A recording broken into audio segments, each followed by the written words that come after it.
최근 광명시흥 신도시가 발표되기 전 LH 한국토지주택공사 직원들이 100억 원대의 해당 지역 땅을 사들였다는 투기 의혹이 제기됐습니다.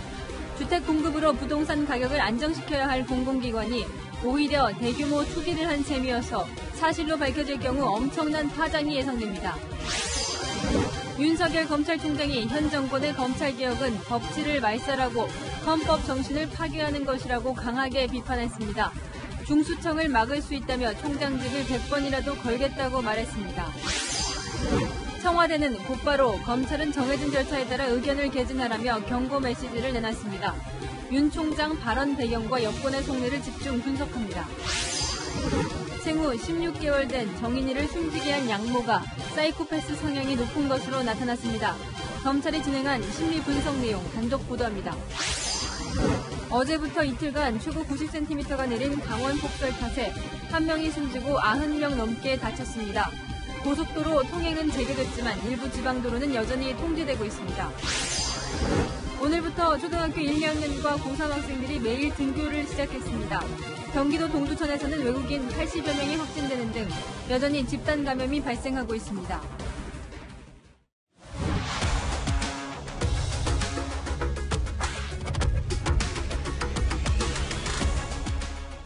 뉴스의 동정민입니다. 천정부지로 치솟는 집가, 현 정부가 사활을 걸었던 문제인데요. 기가 찰 일이 벌어졌습니다. 이 부동산 안정 최일선에 서 있는 한국토지주택공사 LH 직원들이 오히려 신도시 예정지에 미리 땅을 사놨다는 의혹이 터졌습니다. 무려 땅 7,000평, 매입 규모만 100억대에 달하는 대규모 투기 의혹입니다. 7, 80년대 개발 시대에나 볼 수 있었던 부동산 비리 의혹이 불거진 건데요. 이 문제 저희가 집중 보도해드리겠습니다. 먼저 황규락 기자입니다. 정부가 6번째 3기 신도시로 선정한 경기도 광명시흥지구.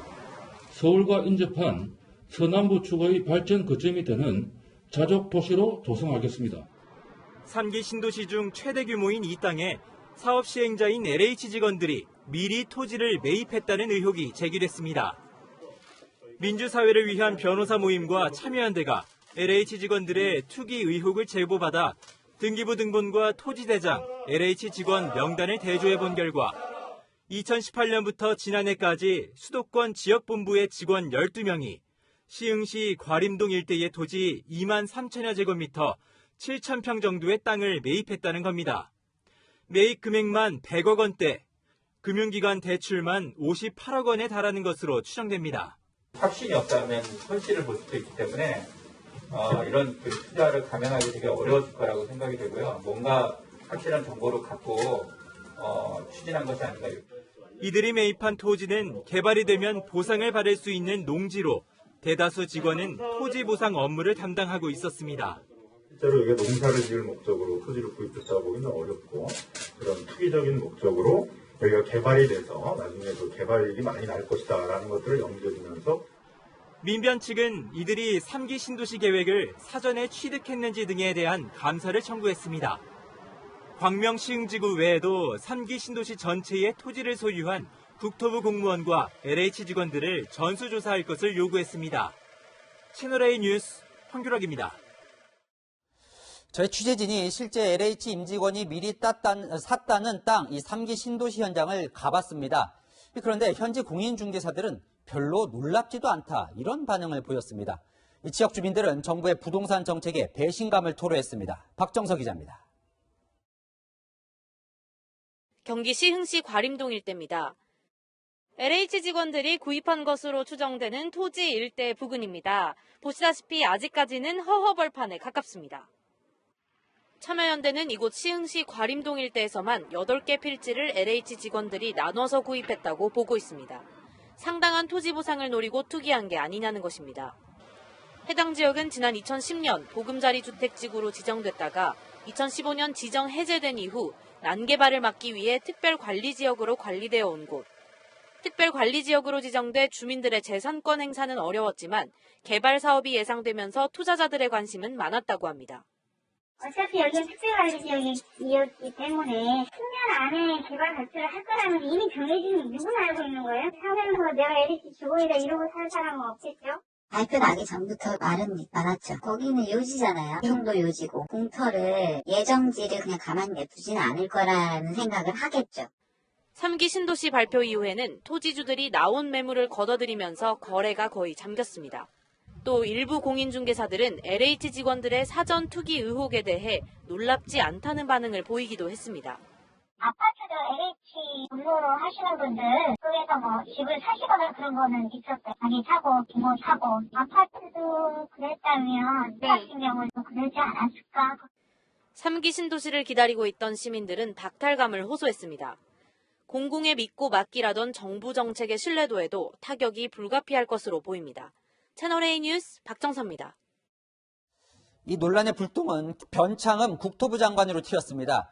LH 임직원들이 3기 신도시 땅을 매입한 시점 그 상당 기간이 변 장관이 LH 사장 재직할 때와 겹칩니다. 이 정세균 국무총리는 필요하면 수사 의뢰를 하라고 지시했다지만 그동안 처벌 수위를 보면 이런 일이 이번뿐이 없겠나 하는 의심마저 지울 수가 없습니다. 박재 기자입니다. 토지를 구입한 LH 직원들은 과천과 의왕 등 경기지역본부 소속 2급 이하 직원들로 알려졌습니다. 2015년 특별관리지역으로 지정돼 개발 전망이 나왔던 곳이지만 2018년 이후 매입이 집중됐다면 직원들이 내부 정보를 이용해 땅을 구입했을 가능성도 배제할 수 없습니다. 어떻게든지 개발이 될 수밖에 없는 상황이었던 거죠. 근데 이제 언제 개발하느냐? 그거는 이제 다들 베팅하듯이 이제 사실 가능성이 있습니다. 이들이 땅을 산 시기는 2018년 4월부터 2020년 6월까지. 공교롭게도 변창흠 국토교통부 장관이 사장으로 재임했던 시기입니다. 공공사업 시행자인 LH 직원들이 3기 신도시 지역에 대규모 부동산을 구입하고 58억 원에 달하는 대출까지 받았지만 어느 누구도 이를 알아채지 못한 겁니다. 관리감독 소홀 책임론이 나오는 이유입니다. 정세균 국무총리는 국토교통부에 사실관계를 신속히 조사하고 필요하면 수사 의뢰 등 조치를 취하라며 의혹을 철저히 조사할 것을 지시했습니다. LH는 관계자 12명 전원을 직무에서 즉시 배제했습니다. 위법이나 부당한 사항이 발견될 경우에는 내부 조치를 취하고 또 중대할 경우 고발 조치할 계획입니다. 현행법상 공직자가 업무 중 알게 된 내부 정보를 목적 외로 사용하면 5년 이하의 징역에 처해질 수 있습니다. 지난 2018년에도 LH에서 3기 신도시 개발 도면이 유출돼 계약직 직원 1명이 해임됐습니다. 하지만 관련된 정직원 대다수는 확정된 정보가 아니라고 주장해 주의 같은 가벼운 처분을 받는데 그쳤습니다. 채널A 뉴스 박지혜입니다. 다음 소식입니다. 윤석열 검찰총장이 다시 전면에 나섰습니다. 여권이 추진하는 중대범죄수사청 신설에 대해 법치 말살이라며 이렇게 여러 가지 거센 비판을 쏟아냈습니다. 여론에 호소할 수밖에 없다며 직접 대중 앞에 나설 수 있다는 암시도 했는데요. 이미 대선 주자로 거론되고 있지요. 예상보다 센 윤 총장 행보에 정치권까지 촉각을 곤두세우고 있습니다. 먼저 윤 총장의 격정 토로 이윤우 기자가 보도합니다. 윤석열 검찰총장은 중대범죄수사청에 대한 공식 입장문을 통해 민주주의가 퇴보할 것이라고 강하게 반발했습니다. 정부가 추진하는 검찰개혁을 윤 총장이 공개 비판한 건 이번이 처음입니다. 윤 총장은 한 언론과의 인터뷰에서 검찰 수사권의 완전한 박탈은 힘있는 세력들에게 치외법권을 제공하는 것이라며 민주주의라는 허울을 쓰고 법치를 말살하는 헌법정신 파괴라고 주장하기도 했습니다. 수사와 기소 담당 기관이 분산되면 기득권 세력의 권력형 비리에 대한 대응력이 떨어진다는 겁니다. 월성원전 1호기 조기 폐쇄 사건 등 정권 관련 수사가 진행되는 중 중수청 추진이 속도를 낸 것에도 불만을 토로했습니다. 윤 총장은 검찰이 굽히지 않으니 칼을 빼앗고 쫓아내려 한다며 원칙대로 길을 걸으니 굴삭기로 길을 파내려는 것이라고 언급했습니다. 국정농단 사건 수사 땐 검찰에 박수를 치더니 정권 관련 수사를 하자 태도를 바꾸는 이중잣대를 들이댔다는 겁니다. 과거에는 저에 대해서 안 그러셨지 않습니까? 윤석열 검찰총장은 주변 참모들에게 막을 수 있다면 직을 걸겠다고 밝힌 상황입니다. 윤 총장과 법무부 장관의 갈등 구도가 이제는 현 정권 간의 충돌로 확전되고 있다는 분석이 나옵니다. 채널A 뉴스 이윤우입니다. 저는 저의 평가를 한마디로 말씀드리면 그냥 문재인 정부의 검찰총장이다. 자, 이랬던 문재인 대통령을 향해 윤석열 검찰총장 앞서 보신 것처럼 치받는 듯 작심 발언을 쏟아냈는데요. 자, 여권은 어떤 반응이었을까요? 겉은 잠잠하고 속은 부글부글이었다는데 다 이유가 있습니다. 이어서 최선 기자입니다. 민주당은 윤석열 검찰총장의 비판에 대해 무관심 전략으로 대응하는 분위기입니다. 윤석열 총장이 현재 임기를 4개월 남겨두고서 하신 말씀이고요. 저희 국회의 역할은 충실히 진행할 겁니다. 수사권과 기소권의 완전한 분리, 그리고 공정한 검찰을 만드는 것. 임기 불과 한 몇 개월 남겨놓지 않고 직을 건다라고 하면 그거는 우스운 일이라고 저는 보이고요. 개혁에 대한 예상된 반발쯤으로 치부하며 중대범죄수사청은 예정대로 추진하겠다는 겁니다. 민주당 핵심 관계자는 속도 조절도 초치기 속도전도 아닌 내실 있는 중수청 설치 법안 만들기에 집중할 것이라고 말했습니다. 청와대도 대응을 자제하며 검찰은 국회를 존중해 정해진 절차에 따라 차분히 의견을 개진해야 할 것이라는 우회 경고만 할 뿐입니다. 지난해 추미애 당시 법무부 장관과 윤 총장의 갈등으로 여론이 악화된 것을 염두에 둔 이른바 전략적 무시라는 분석이 나옵니다. 하지만 여권 내부에서는 윤 총장에 대한 비판의 목소리가 적지 않습니다. 검찰개혁 투기위원들은 중수청에 대한 검찰의 의견을 요청한 상태인데 공개 의견을 낸 건 분별 없는 행동이다. 입법권 침해라는 등의 비판을 내놓고 있습니다. 청와대 내에서는 여당 논의를 기다리는 중에 윤 총장이 강한 어조로 반박하고 나선 건 바람직하지 않다는 지적이 나옵니다. 민주당은 모레 검찰개혁 특위를 시작으로 공청회, 당정협의 등을 잇따라 열어 중수청에 대한 여론을 수렴합니다. 채널A 뉴스 최선입니다. 현직 검찰총장이 언론 인터뷰를 통해 이렇게 여권을 공개 비판한 적이 있었나 싶습니다. 정치부 송찬욱, 사회부 최주현 기자와 함께 그 파장을 짚어보겠습니다. 자, 최 기자, 윤 총장이 전면에 나섰는데 작심을 한 것 같죠? 네, 맞습니다. 사실 오늘 이전의 상황을 한번 생각해 보면은 윤 총장은 이 수사지휘권을 뺏기거나 총장 직무에서 배제가 됐을 때도 사실 침묵했었습니다. 그런데 오늘은요, 헌법 파괴, 졸속 입법 등의 이 강한 어조를 사용했습니다. 무엇보다 국민 이 단어를 여러 번 언급한 게 눈에 띕니다. 네, 맞습니다. 10번 정도 등장을 하거든요. 사실 살펴보면은 이런 부분도 있습니다. 이 대통령이 자신을 문재인 정부의 검찰총장 이렇게 설명을 했지만 윤 총장은 검찰이 국민을 위한 것이고 수사권 역시 국민 보호에 쓰겠다는 취지로 선을 그었습니다. 이 여권이 검토 중인 중대범죄수사청과 이 국민의 피해를 연결시키려는 의도 이렇게 볼 수가 있겠는데 중수청 같은 경우는 이 검찰의 수사권을 빼내서 신설되는 수사기관입니다. 어제 저희가 설명드리기도 했었는데요. 하지만 기소, 그러니까 이 사건을 재판에 넘기는 권한은 없기 때문에 사실상 검찰을 거쳐야 하는 구조입니다.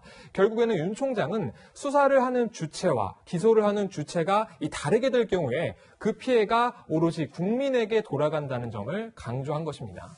사실 가장 궁금한 점은 이건데 윤 총장이 왜 지금 이렇게 나서는 것을 택했을까요?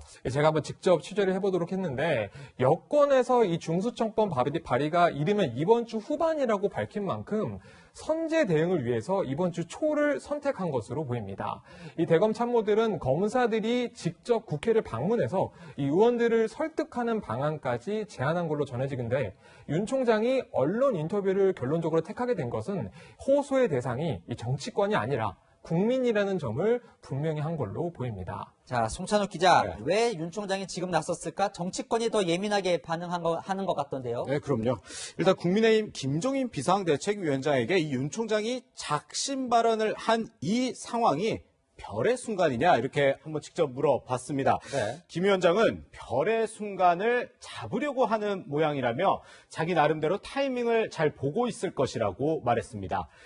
김 위원장은 앞서 대선 주자는 한 번밖에 안 오는 별의 순간을 제대로 포착해야 한다고 한 바 있었죠.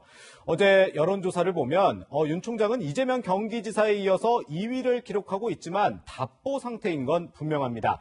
보궐선거를 한 달, 대선을 1년 남겨둔 시기에 여권과 맞서면서 존재감을 극대화하려는 것 아니냐, 정치권에선 이런 분석도 내놓고 있습니다. 야당은 일제히 호응했습니다. 국민의힘 정진석 의원은 윤 총장 말이 옳다, 헌법가치 수호에 국민의힘도 모든 걸 걸어야 한다고 했고, 국민의당 안철수 대표는 윤 총장의 호소에 전적으로 공감한다고 밝혔습니다. 자, 그럼 이 윤 총장으로부터 일격을 당한 여권 분위기는 어떻습니까? 아까 앞서 리포트에서는 이제 직접 자극하지는 말자, 뭐 이렇게 잠잠한 분위기도 있다고 전해주셨는데. 네네. 일단 청와대 반응을 한번 보면 좀 가늠이 될 것 같은데요. 보시는 것처럼 여권의 불편한 심기가 읽힙니다. 윤 총장이 여론전에 나선 걸 비판한 것으로 해석되는 대목이기도 합니다. 겉으로는 무시 전략을 쓰고 있는 민주당 취재를 해봤는데요. 일부 의원들은 부글부글 끓고 있습니다. 민주당 검찰개혁 특위의 한 의원은 관심 밖으로 멀어진 윤 총장이 자기 입지를 세우려고 중수청을 이용하려는 것이라고 지적했습니다. 여권이 때리면 역설적으로 존재감이 커지는 걸 겨냥한 윤 총장의 의도된 도발이다, 이런 분석도 나오기도 하는데요. 법조계 출신의 한 국민의힘 의원은 7월 임기가 끝나기 전에 바로 총장직을 던질 수 있는 명분을 중수청이 만들어준 것이라고 말했습니다. 그래요, 최 기자. 그래서 궁금한데 정치권에서는 윤 총장이 대선 출마를 염두에 두고 임기를 채우지 않고 사퇴할 거다, 이런 이야기들을 하는데요. 윤 총장 측은 이에 대해서는 뭐라고 합니까? 일단 윤 총장은 사실 이런 말도 했습니다. 100번이라도 직을 걸어서 막겠다며 입장을 밝히기도 한 것인데, 윤 총장 주변 이야기를 한번 들어봤습니다. 이 수사와 기소의 분리를 막을 수 있다면 정말로 직을 내놓을 수 있다, 이런 입장을 분명히 했다고 하거든요. 이 검찰 수장으로서 할 수 있는 모든 것을 하겠다, 이런 의지로 보이는데 정치적 이유는 고려 대상이 아니다는 겁니다. 자, 그럼 윤 총장은 이렇게 반대하는데 송 기자, 이 여권은 중수청 신설 발의를 예정대로 이번 주에 할까요? 네, 당초 예고됐던 이번 주보다는 발의가 조금 늦어질 수도 있을 것 같습니다. 물론 윤 총장의 반발로 이른바 검찰 개혁의 일정을 바꿀 생각은 없지만 이 강대강 충돌은 피하려는 모습입니다. 최근에 이거 하나만 좀요. 어제 저희가 이제 단독 보도해드렸던 건데, 이문정 검사에게 수사권을 지난 인사 때 부여한 근거를 내라, 이렇게 이제 대검이 법무부에 물어봤다고 저희가 전해드렸는데 법무부가 답을 했다면서요? 네, 맞습니다. 법무부가 이문정 대검 감찰정책연구관의 겸직 발령에 대한 수사권 부여에 대해서 오늘 답을 내놨습니다. 이 보도 이후에 대검이 회신을 한 것인데요. 법무부는 이 검찰청법에 따라서 겸직이 가능하다, 이런 입장을 밝혔습니다. 그것보다 눈에 띄는 것은 대통령의 인사발령으로 수사권이 부여됐다, 이 문장인데요. 대통령의 인사권에 도전하지 말라는 의미로 해석이 되면서도 이 인사를 두고도 갈등이 확산될 수 있다, 이런 국면도 나오고 있습니다. 네, 지금까지 정치부 송찬욱 기자, 사회부 최주연 기자와 살펴봤습니다. 자, 다음 뉴스입니다. 강원도가 눈폭탄을 맞았습니다. 눈길 교통사고를 수습하던 운전자가 목숨을 잃었고 고속도로 곳곳에서 차량이 고립돼 구조 신고가 빗발쳤습니다. 강경모 기자가 보도합니다. 차체에 수북히 쌓인 눈을 쓸어내고 겨우 도로로 나온 승합차. 언덕길에서 여럿이 힘껏 밀어보지만 바퀴는 계속 제자리를 맴돕니다. 주민들은 허리 높이까지 쌓인 눈을 치워보지만 치우고 돌아서면 다시 눈이 쌓입니다. 거의 한 8번 쳤어요. 끝이 없어요, 눈이. 시내도로는 폭설에 갇힌 차량들로 차선 하나가 완전히 점령당했습니다. 어제 오전부터 내리기 시작한 눈은 미시령이 89.8cm로 가장 많이 쌓였고 속초, 양양 등 동해안에도 30cm 안팎의 폭설이 내렸습니다. 삽이나 밀대로는 엄두가 안 날 정도로 내린 눈에 중장비가 동원됐습니다. 주차된 차량들이 폭설에 파묻혀 오도 가도 못하고 있는데요. 주민들은 중장비까지 동원해 눈을 치워 길을 내고 있습니다. 지금 이제 시내 쪽도 워낙 눈이 많이 쌓여 있으니까 빨리 좀 서둘러 줬으면 고맙겠습니다. 어제부터 눈이 너무 많이 와가지고 어제도 치웠는데 이제 지금 아침에 이 상황이에요. 그래서 어제 장비를 하나 맞춰놓고. 눈길 교통사고도 잇따랐습니다. 서울 양양고속도로 행치령 터널 인근에선 눈길에 미끄러진 차량을 수습하던 운전자가 뒤따르던 차에 치여 숨졌습니다. 크고 작은 교통사고로 다친 사람만 94명. 동해고속도로에는 차량 수백 대가 고립되면서 소방당국이 출동해 45명을 구조했습니다. 밤샘 제설 작업으로 고속도로와 주요 국도 통행은 오늘 오전 재개됐습니다. 하지만 오후에도 계속 눈발이 날리면서 강원도교육청은 오늘 예정이었던 각급 학교 개학을 내일로 연기했습니다. 채널A 뉴스 강경모입니다. 네, 보신 것처럼 강원도 시내뿐만 아니라 강원 동해안 고속도로도 그야말로 거대한 주차장으로 변했습니다. 연휴 마지막 날이라 나들이에 나섰던 차량들이 고속도로에 12시간 넘게 발이 묶였다 아예 도로에 차를 버리는 상황까지 벌어졌습니다. 하루 전에 이미 예고됐던 폭설인데 제설과 교통통제 준비가 부족했다는 점이 아쉽습니다. 배유미 기자입니다. 눈밭으로 변한 고속도로에 차량 행렬이 길게 꼬리를 물고 있습니다. 좀처럼 앞으로 못 나가고 엉금엉금 기어갑니다. 고속도로 곳곳엔 주인이 버리고 가 눈 속에 파묻힌 차량들도 보입니다. 3.1절 연휴를 맞아 동해안으로 나들이로 왔던 차량들은 도로 위에서 오도 가도 못하고 고립됐습니다. 올라가다 보니까 눈이 점점 많이 오기 시작하고 고성에서 춘천까지 거의 12시간 걸린 거죠. 평소에는 1시간 50분에서 2시간이면은 갈 수 있어요. 전날부터 대설 예비특보가 발효돼 있었던 예고된 폭설이었습니다. 어제 오전 11시부터 이미 동해안 일대엔 한방눈이 쏟아지기 시작했지만 동해고속도로 속초 북양양 구간 차량 진입 통제는 오후 4시 40분에야 내려졌습니다. 고속도로가 거대한 주차장으로 변한 뒤였습니다. 한국도로공사 측은 전날부터 제설 준비를 했지만 눈이 쌓이는 속도가 치우는 속도보다 빨랐다고 설명했습니다. 월동 장비가 없는 차량들이 크고 작은 사고를 내면서 제설 차량의 이동도 쉽지 않았습니다. 가다가 이제 차들이 자꾸 서버리는 거죠. 제설차도 그냥 그 차량들 중간에 껴버리는 거죠. 밤 9시 중앙재난대책본부가 비상대응 2단계를 발령하고 군인들이 제설과 고립 차량 구출에 투입됐지만 시민들은 고립의 불안과 추위, 배고픔에 떨어야 했습니다. 예고된 재난조차 소홀한 대비로 피해를 키웠다는 지적이 나옵니다. 채널A 뉴스 배윤우입니다. 고속도로에 꼼짝없이 갇혀있던 시민들 중에는 당일치기로 가볍게 강원도에 다녀오려던 여행객들이 특히 많았습니다. 얼마나 황당했을까요? 이민준 기자가 시민들이 찍은 영상을 재구성했습니다. 고속도로 표지판 글자가 눈에 뒤덮여 보이지 않습니다. 차가 미끄러질까봐 앞차 꽁무니만 바라보며 설설 기어갑니다. 하늘에 구멍이라도 뚫린 듯 한방눈이 쏟아지면서 앞유리 와이퍼는 쌓인 눈의 무게를 못 이기고 느려지다 결국 고장나 멈춰버렸습니다. 언덕길에 멈춰버린 차량. 뒤에서 힘껏 밀어보지만 앞바퀴는 힘없이 헛돌기만 합니다. 어떡해. 날이 어두워지면서 고속도로는 거대한 주차장으로 변했습니다. 터널에 갇힌 운전자들이 차에서 내려 앞쪽 교통 상황을 확인합니다. 서울에서 친구들과 당일치기로 속초 여행을 왔던 시민은 출발 13시간 만에 집에 도착했습니다. 한 3m 정도 앞에 갔다가 또 이제 한 30분 지체하더라고요. 네, 그 상태에서 5시간을 좀 버텼어요. 길에서 기름이 떨어져 차를 버리는 최악의 상황이 벌어질까봐 주의 속에서도 시동을 끄고 버텼습니다. 우리 언덕 그 위에 그대로 있어야지. 일단 시동도 껐어. 도로 위에서 웃돈을 주고 산 스노우 체인을 달고서야 겨우 눈길을 빠져나왔습니다. 계속 눈이 오니까 정체되어 있는 상태에서 막 차가 앞에 빠지고 사람들이 도와주고 차가 와가지고 체인도 팔고 그러면서 있었어요. 생수 한 병을 아껴 여럿이 나눠 마셔야 했고 고속도로 갓길은 화장실로 변해버렸습니다. 즐거웠던 연휴 나들이가 순식간에 악몽으로 변한 하루였습니다. 채널A 뉴스 이민준입니다.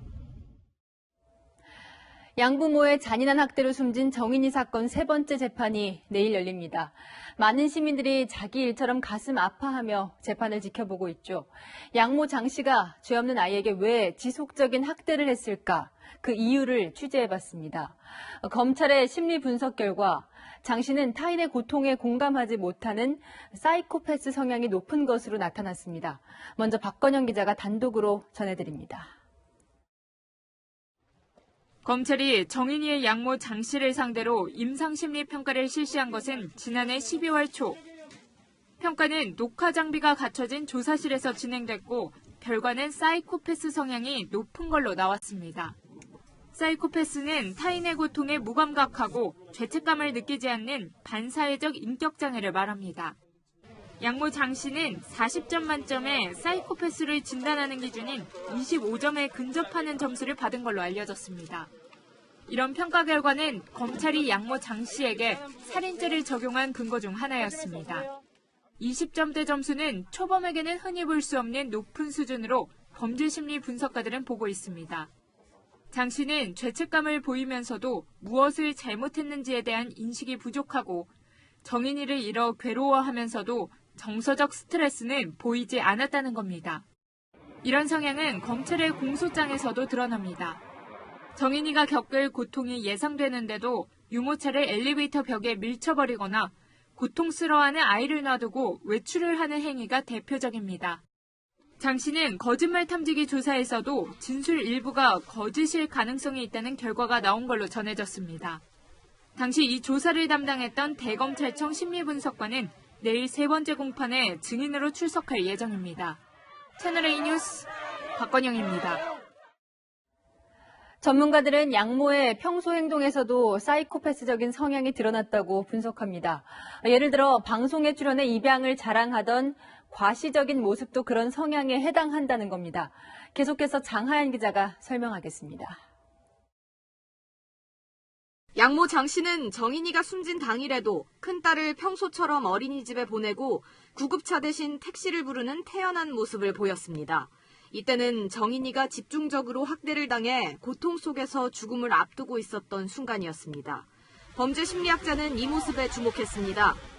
죽어가는 과정에 대해서 심리적으로 깊게 감흥이 없잖아요. 공감 능력이 떨어지고 죄의식이 없다. 이런 차원에서 사이코패스 가능성이 있다. 이렇게 이제.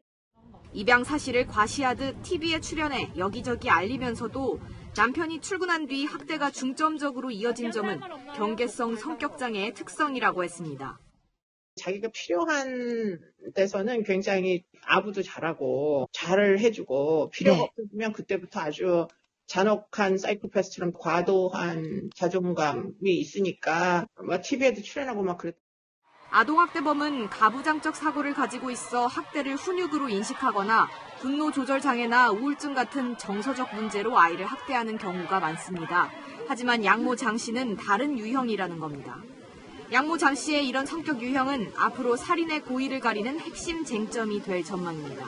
채널A 뉴스 장하연입니다. 지난해 낚싯배가 교각을 들이받아 4명이 숨지는 사고가 있었습니다.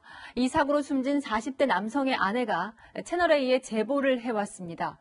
제때 구조되지 못해 남편이 숨졌다는 주장인데 당시 구조 상황이 어땠는지 다시 간다 우현기 기자가 취재했습니다.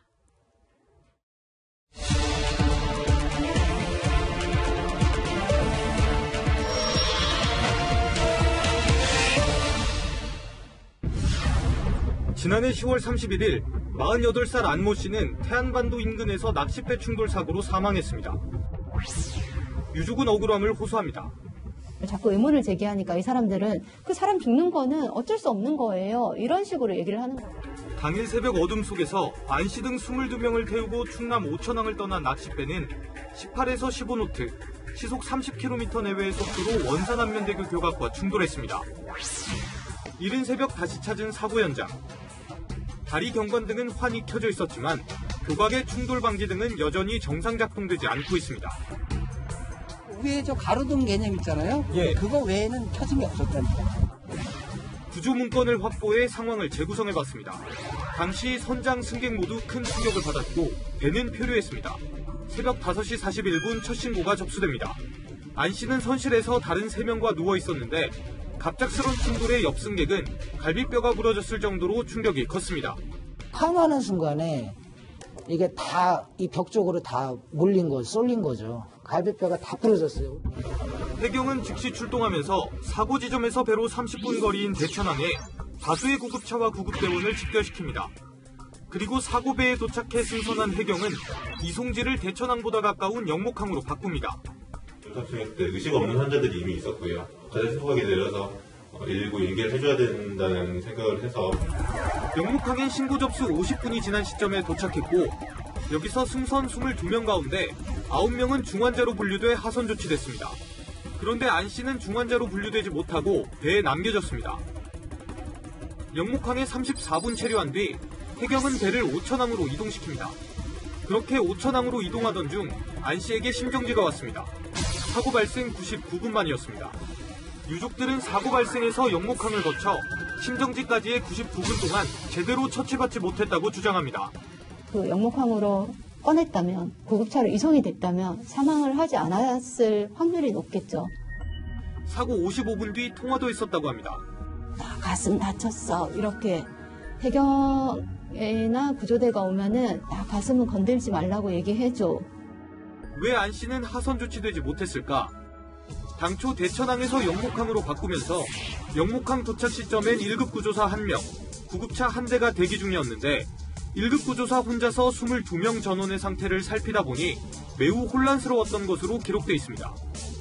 또 다른 사망자 최모 씨도 영목항에 도착해 31분이 지나 심정지가 왔는데 그때서야 제대로 된 구급 조치가 실시된 것으로 보입니다. 20분 정도인가 돌아보니까 숨을 안 쉬고 계시더라고요. 나머지 환자들도 구급차를 1시간에서 2시간씩 기다려야 했고 응급 환자가 사고 4시간 만에 병원에 도착하기도 했습니다. 해경 지휘관들의 현장에서의 판단 같은 것, 또 발생할 수 있는 상황에 대한 예측 같은 것들이 굉장히 중요하다고 보고요. 그런 응급구조 매뉴얼 등에 대한 검토 같은 것들이 다시 한번 이루어져야 됩니다. 부상자를 어느 항구로 옮겼어야 했냐에 대한 판단은 뒤로 하더라도 구조당국이 구급 인력과 장비를 적재적소에 배치하지 못했다는 지적은 피하기 어려워 보입니다. 다시 간다, 우현기입니다. 네, 코로나 상황입니다. 경기도 동두천시에서 외국인이 84명이나 확진 판정을 받았습니다. 최근 남양주의 공장에서 집단 감염이 발생한 뒤 관내 외국인을 전수 검사하는 과정에서 확인됐습니다. 김은지 기자입니다. 지난달 28일 경기 동두천 임시 선별진료소에서 코로나19 검사를 받은 인원은 모두 509명. 외국인 84명을 포함한 88명이 오늘 확진 판정을 받았습니다. 동두천시는 지난달 경기 남양주 플라스틱 공장에서 100명 넘는 외국인 노동자들이 확진 판정을 받자 지역 내 외국인을 대상으로 전수검사를 실시하고 있습니다. 동두천시는 확진자를 상대로 역학조사를 진행 중인데 아직은 감염 경로가 분명하지 않습니다. 어디 직장에 같이 다니는 분인지, 같은 동네 같이 사는지 이런 게 전혀 지금 파악이 안 되어 있는 상태예요. 확진자 대부분이 외국인이다 보니 통역이 가능한 직원까지 배치해야 해 시간이 걸리는 것으로 알려졌습니다. 외국인 되다 보니까 이게 파악이 지금 좀 늦어지는 것 같아요. 동두천시는 교육청과 협의해 내일까지 이틀간 지역 내 유치원과 초중고교 수업을 원격 수업으로 전환했습니다. 정부는 외국인 근로자를 중심으로 추가 감염이 이어질 수 있다고 보고 사업장을 점검하기로 했습니다. 고용노동부는 외국인 노동자를 5명 이상 고용하거나 기숙사를 가진 제조업체 10,000여 곳에 대해 특별 점검에 나설 계획입니다. 채널A 뉴스 김은지입니다. 이렇게 집단 감염은 여전한 가운데 오늘부터 새 학기가 시작됐습니다. 부모들은 아이들을 마음 놓고 보내려면 교직원들이라도 백신을 우선 접종하게 해달라고 말합니다. 남영주 기자가 첫 등교길을 취재했습니다. 설레는 마음으로 일찌감치 가방을 싼 초등학생 남매. 등교를 앞두고 엄마의 당부가 이어집니다. 마스크 답답해도 잘 쓰고 있어야 돼. 벗으면 안 돼요, 알겠지? 지난해 입학해 고작 한 달 반 등교한 지훈이는 체육 시간이 가장 기대됩니다. 너무 재밌을 것 같아요. 코로나 없어져서 마스크 벗어서 뛰었으면 좋겠어요. 교육부가 거리두기 2단계 이하에서는 등교를 확대하기로 하면서 오늘부터 초등학교 1, 2학년과 고등학교 3학년은 매일 학교에 갑니다. 아이들은 교문 앞에서 체온을 측정한 뒤 교실로 들어갔습니다. 그렇죠. 학교 측에서 방역에 신경을 쓴다고 하지만 걱정을 멈출 수는 없습니다. 장난을 치다가 마스크가 벗겨진다든지 이런 부분이 살짝 걱정이 되기는 하죠. 교직원에게 백신을 우선 접종해 백신 보호막을 만들어야 한다는 목소리도 나옵니다. 또 아이들이랑 계속 접촉하는 게 가장 가까운 선생님들이고 하니까 그래도 좀 그런 백신을 우선 접종해서 조금이라도 더 안전하게 좀 그런 생활을 할 수 있었으면 좋겠어요. 네. 학교라는 공간이 지금 가장 많은 사람들이 모이는 공간이 된 것 같아요. 저면 교사가 좀 먼저 맞아야 아이들도 안전하게 될 수 있지 않을까. 미국과 독일, 러시아에서는 교직원이 우선 접종 대상이지만 우리나라는 이르면 7월에나 접종이 가능할 전망입니다. 방역당국은 보건교사나 특수학교 교사 등 교직원 중에서도 우선순위를 따져 상반기에 접종하는 방안을 논의하겠다고 밝혔습니다. 채널A 뉴스 남영주입니다. 논란이 많은 아스트라제네카 백신 관련 새로운 뉴스입니다. 프랑스는 고령층 임상 정보가 부족하다는 이유로 이 백신 접종을 제한했었죠. 어제부터는 75세 미만까지는 맞게 허용했고 영국에서도 고령층에게 효능이 있다는 연구 결과가 나왔습니다. 정다은 기자입니다. 고령층에 대한 임상시험 결과가 부족하다며 지난달 아스트라제네카 접종 연령을 제한했던 프랑스 정부. En fonction de l'âge, ce vaccin sera proposé, je dirais, par tranche d'âge, en passant toujours de celles et ceux qui sont le plus exposés, donc les plus âgés. Mais pour ce vaccin AstraZeneca, on ne le proposera pas aux plus de 65 ans. 어제 입장을 바꿔 접종 대상을 75세 미만으로 확대하고 75세 이상에게는 화이자나 모더나 백신 접종을 권고했습니다. 독일 보건당국도 아스트라제네카 백신 재고가 쌓이자 접종 연령을 65세 이상으로 변경하는 방안을 검토 중입니다. 올해 초부터 아스트라제네카 백신 접종을 시작한 영국 정부는 아스트라제네카 백신이 고령층에 큰 효과가 있다는 연구 결과를 발표했습니다. 70세 이상 고령층 750만 명 자료를 분석한 결과 아스트라제네카 백신 1회 접종 뒤 4주가 지나자 60에서 73%의 예방 효과가 보였다는 겁니다.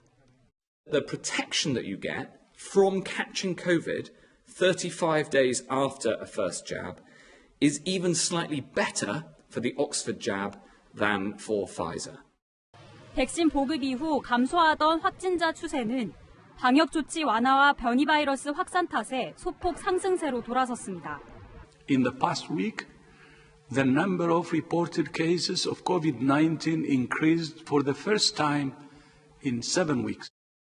WHO는 코로나 사태가 올해 안에 종식되기는 어렵다는 전망을 내놓았습니다. 채널A 뉴스 정다은입니다.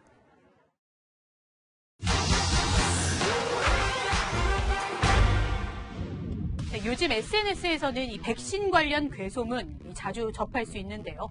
오늘 팩트맨에서는 SNS에 퍼진 괴소문 사실인지 확인해봤습니다. 코로나19 백신 부작용 사례라고 주장하는 사진입니다. 남성의 눈꺼풀 위아래가 퉁퉁 부었는데요. 글쓴이는 백신 회사 내부 고발자의 증언이라며 백신 접종 이틀 뒤부터 부작용을 호소했다 주장합니다. 사실일까요? 온라인에서 의심되는 사진을 발견하면 진위 여부 이렇게 확인할 수 있습니다.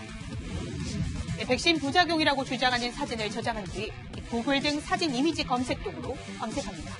동일한 사진 언제 올라왔는지 확인 가능한데요. 해당 사진 2007년 브라질 의료진이 쓴 의학 보고서에 실린 내용이었습니다. 40대 남성이 눈꺼풀 부종을 호소하며 병원을 찾았는데 의료진은 알코올 섭취와 관련 있을 수 있다 밝혔죠. 2007년 사진이 코로나19 백신 부작용 사진으로 둔갑한 거였습니다. 최근에는 코로나19 백신을 맞으면 불임이 될 수도 있다는 주장도 퍼지고 있는데요. 영국 불임학회는 코로나19 백신이 남녀의 생식 능력에 영향을 미칠 수 있냐는 질문에 이론적 증거가 없다고 밝히고 있습니다. 미국 산부인과학회 또 생식의학회 등도 공동 성명을 내고 코로나19 백신이 생식 능력을 저하시킨다는 증거가 없다고 밝혔습니다. 백신 접종이 시작되며 괴소문이 확산되고 있는데요. 가짜뉴스를 만들거나 유포할 경우 정보통신망법 등에 따라 처벌받을 수 있다는 점 명심해야겠습니다. 이 밖에도 궁금한 점은 팩트맨 만문이 바랍니다. 4차 재난지원금안이 오늘 국무회의를 통과했습니다. 이 피해 수준에 따라 소상공인에게 100만 원부터 최대 500만 원까지 지급되는데요. 대학생, 택시기사, 노점상까지 이 지원 대상이 확대돼 총 19조 5천억 원 예산이 투입됩니다. 대통령이 이렇게 지원금을 챙기는 사이 이 여당 대표는 부산 가덕도를 또 방문했는데요. 야당은 이게 다 선거용 매표 행위라고 발끈했습니다. 윤수민 기자입니다. 4차 재난지원금 지급을 위한 추경안이 국무회의를 통과했습니다. 4차례의 코로나 재난지원금 중 가장 큰 규모로 두텁고 폭넓게 피해계층을 지원하면서 사각지대를 최소화하는 데 각별히 신경을 썼습니다. 재난지원금의 의미를 설명한 문재인 대통령은 국회의 신속한 처리도 당부했습니다. 지난달 25일 가덕도를 방문해 신공항 추진에 힘을 실은 데 이어 재난지원금 지급에도 직접 나선 겁니다. 민주당은 가덕도의 한 카페에서 부산시장 후보 경선대회를 열었습니다. 이낙연 대표의 가덕도 방문은 올해 들어서만 3번째입니다. 부산의 역사를 가덕신공항 이전에서 이후로 바꾸는 그 전환기를 책임질 시장입니다. 민주당 사람이 시장이 됐을 때 역사적 전환이 가장 성공적으로 이루어집니다. 가덕도 신공항 관련 당특위 위원장까지 맡은 이 대표는 8년 안에 가덕도 신공항을 완공시키겠다고도 했습니다. 앞서 울산 방문에서는 공공의료원 유치와 예비 타당성 면제 추진을 약속하며 남구청장 재선거를 앞둔 울산 민심을 공략했습니다. 이를 두고 국민의힘은 선거를 앞둔 시점에서 재난지원금 등은 매표행위라며 맹비난했고 청와대는 민생을 포기하라는 거냐고 반박했습니다. 채널A 뉴스 윤수민입니다. 여당 견제하랴, 내부 힘겨루기 하랴, 야권도 분주합니다. 국민의힘은 서울시장 후보가 결정도 안 됐는데 이 안철수 국민의당 후보와 단일화 이후의 출마 기호를 두고 2번이냐 4번이냐 신경전을 벌이고 있습니다. 김민지 기자입니다. 김종인 국민의힘 비대위원장이 먼저 포문을 열었습니다. 과연 국민의당의 4번을 가지고서 선거에 이기겠다고 확신할 수 있어요? 나는 그런 확신이 없다고 나는 생각합니다. 국민의힘의 기호 2번이 아니면 안철수 국민의당 대표가 야권 단일 후보가 되더라도 선거 지원을 해줄 수 없다는 말까지 했습니다. 국민의힘 조직의 도움을 받으려면 국민의힘에 입당을 하라는 얘기입니다. 안 대표의 지지율에 대해서는 진짜 지지율이 아니라고 깎아내렸습니다. 민주당 지지자들이 상대하기 쉬운 안 후보를 야권 후보로 선출시키기 위해 이른바 역선택을 한 결과라는 겁니다. 하지만 안철수 대표는 국민의당 기호인 4번을 계속 달겠다는 입장입니다. 국민의힘에서 후보를 내지 않으면 국민의당이 투표용지에서 셋째 칸이 아닌 둘째 칸으로 이동되는 만큼 기호 4번이어도 상관없다는 겁니다. 법적으로 어떤 부분이 가능한지에 대해서도 논의를 하면 무리 없이 진행될 거라고 생각합니다. 국민의힘에 입당하면 중도층의 표심을 겨냥하기가 어렵다는 이유입니다. 단순 기호 선택의 문제가 아닌 당의 존립, 자존심과 직결된 거라 양측 모두 양보하기는 쉽지 않아 보입니다. 여권도 단일화 논의가 본격화되고 있습니다. 더불어민주당 박영선 후보는 오는 4일 시대전환 조정훈 후보와 단일화 토론을 하고 이후 김진애 열린민주당 의원과 단일화도 진행할 예정입니다. 채널A 뉴스 김민지입니다.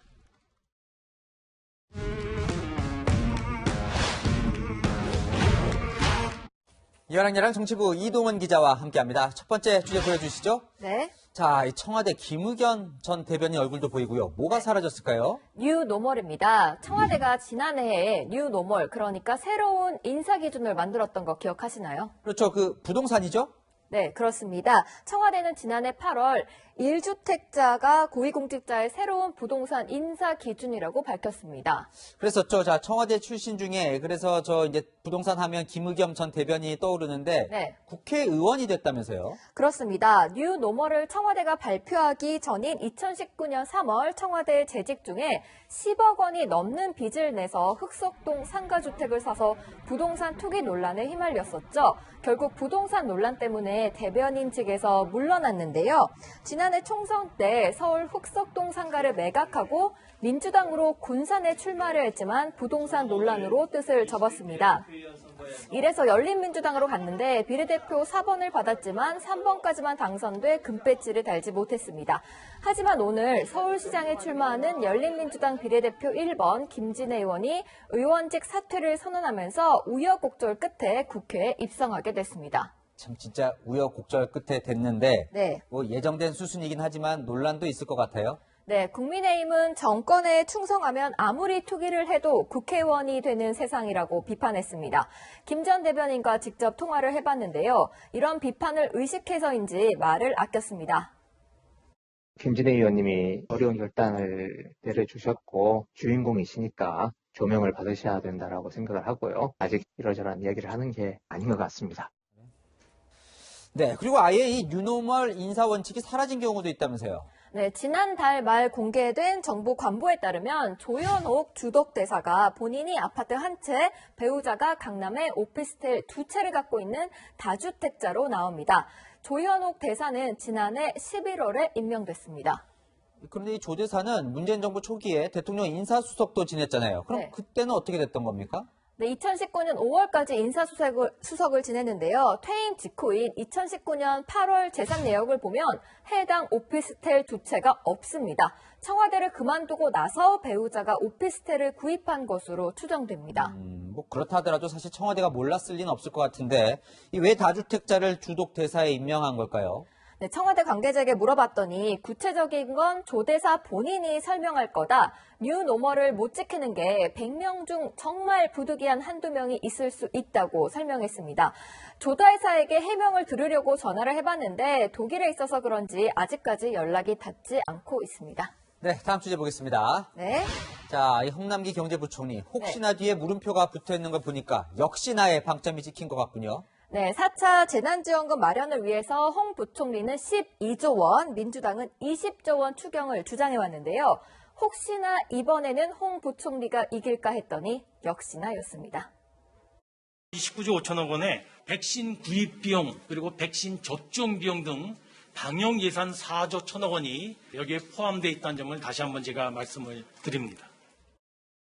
처음엔 버티는 것 같아도 늘 이렇게 백기를 드니까요. 이제 재정을 강조하는 말을 해도 뭐 어차피 되겠나 이런 생각마저 듭니다.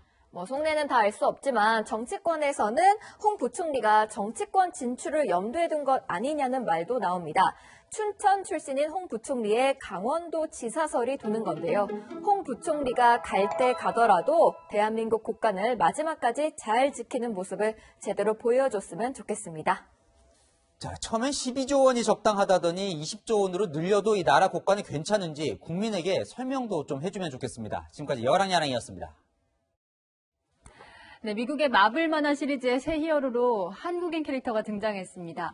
모습은 우리 방송인 강호동이나 배우 마동석을 닮았다는 의견이 많은데 저희가 마블 측에 직접 물어보니 배우 이병헌을 생각하고 그렸다고 합니다. 강병규 기자가 소개합니다. 악당들이 청와대 습격을 모의한 시각 지붕을 뚫고 영웅이 등장합니다. 가슴엔 태극 문양, 어깨엔 건군감리. 마블이 지난달 선보인 한국인 영웅 태극기, 본명은 태원입니다. 이거 보시고 연상되시는 사람이 있나요? 강호동 씨가 좀 연상되는 것 같은데요? 눈이 이제 쌍꺼풀 없는 짧은 머리. 강호동. 비슷한 것 같아요. 마동석 씨나 강호동 씨 같이 덩치 큰 그런 덩치 풍채 좋으신 분들. 직접 마블 측에 물어봤습니다. 대답은 예상과 달랐습니다. 배우 이병헌의 카리스마와 자신감을 떠올리며 그렸다는 겁니다. 할리우드에 진출한 이병헌이 미국에서 인지도가 높기 때문인 것으로 보입니다. 만화 속 서울의 골목도 화제입니다. 만화에서 강북구로 나오는 골목인데요. 실제로는 강북구가 아니라 중구에 있습니다. 복잡하게 얽힌 전깃줄과 다닥다닥 붙은 공업사와 가게들이 만화를 찍고 나온 듯 똑같습니다. 치명적인 음모를 꾸미려면 인사동같이 붐비는 곳보다는 뒷골목이 어울린다는 게 마블의 설명입니다. 한류 캐릭터가 다른 아시아 시장에도 영향을 많이 미치기 때문에 한국 캐릭터를 만드는 것으로 보입니다. 하지만 작고 찢어진 눈은 동양인에 대한 편견이란 비판도 있어 이 캐릭터가 얼마나 성공을 거둘지 관심이 쏠립니다. 채널A 뉴스 강병규입니다.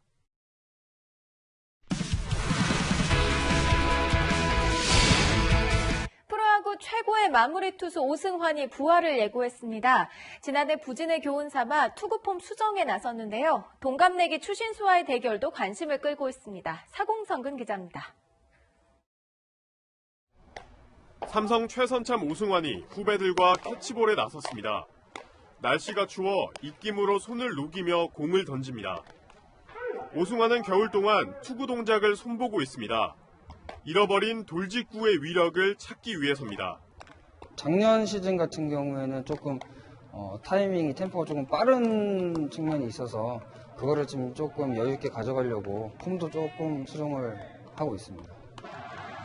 전성기 시절 왼발로 땅을 2번 딛는 이중키킹에서 나오는 돌직구는 난공불락이었습니다. 하지만 지난 시즌은 그 리듬을 잃어버리면서 다리를 역동적으로 뻗지 못했습니다. 몸통 회전력도 떨어지고 타점까지 낮아지면서 돌직구의 위력이 떨어진 겁니다. 구속 변화는 크지 않았지만 타자들에게 쉽게 맞아나갔습니다. 또 제 주무기가 더 이제 좋아지면 분명히 좋은 성적도 거두고 또 다른 구종의 어떤 구질도 더 위력이 배가 될 거라고 생각하고 있습니다. 메이저리그 출신인 오승환은 국내 투수 가운데 유일하게 추신수와 상대한 경험이 있습니다. 동갑내기 친구 추신수와 2번 만나 모두 안타를 내줬습니다. 한국 무대에서 마주할 두 레전드의 세 번째 맞대결. 부활한 돌직구가 어떤 결과를 가져올지 주목됩니다. 채널A 뉴스 사공성근입니다.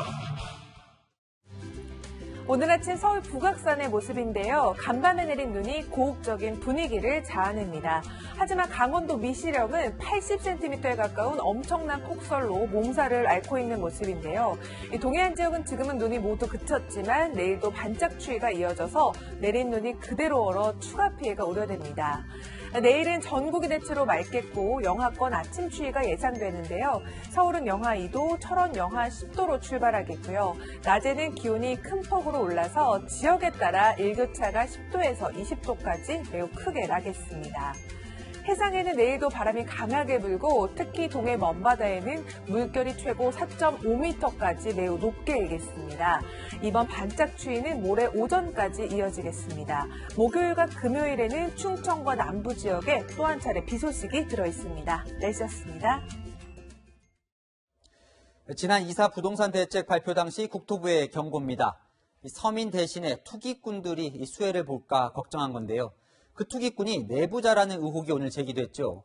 LH공사 임직원들이 투기 목적으로 미리 땅을 사뒀다는 정황이 나온 겁니다. 파면 몰수하라 시민들의 분노는 이렇게 컸습니다. 정책은 신뢰가 생명인데 이래서야 집값이 잡히겠습니까? 오늘 뉴스 여기까지입니다. 내일도 뉴스입니다.